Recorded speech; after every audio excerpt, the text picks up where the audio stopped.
ನಂಬೋಕ್ಕಾಗಲಿಲ್ಲ ವಿಷಯನ. ಅಂದರೆ ಇದೊಂಥರ ಕನಸು ಮನಸ್ಸಲ್ಲೂ ಯೋಚನೆ ಮಾಡಿರಲಿಲ್ಲ ನಾವೆಲ್ಲ ಈ ಥರದ್ದು ಸಿಚುವೇಷನನ್ನು.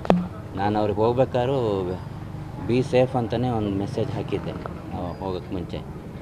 ಈ ಥರ ಆಗುತ್ತೆ ಅಂತ ನಮಗೆ ಯಾರಿಗೂ ಒಂದು ಇದಿಲ್ಲ. ನಾಡಿದ್ದು ಬರ್ತಾರೆ ವಾಪಸ್ಸು ಅನ್ನೋ ಒಂದು ಆಶಾಭಾವನೆ, ನಿರೀಕ್ಷೆ ಇತ್ತು ನಮಗೆ.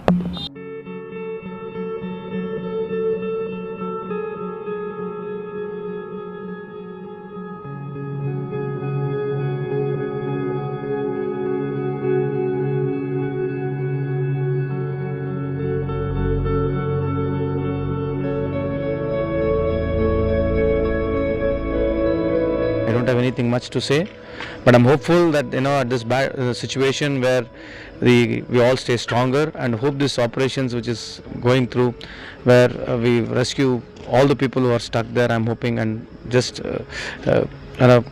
I can't just say exact things, but in words. But I'm really lost of words as of now.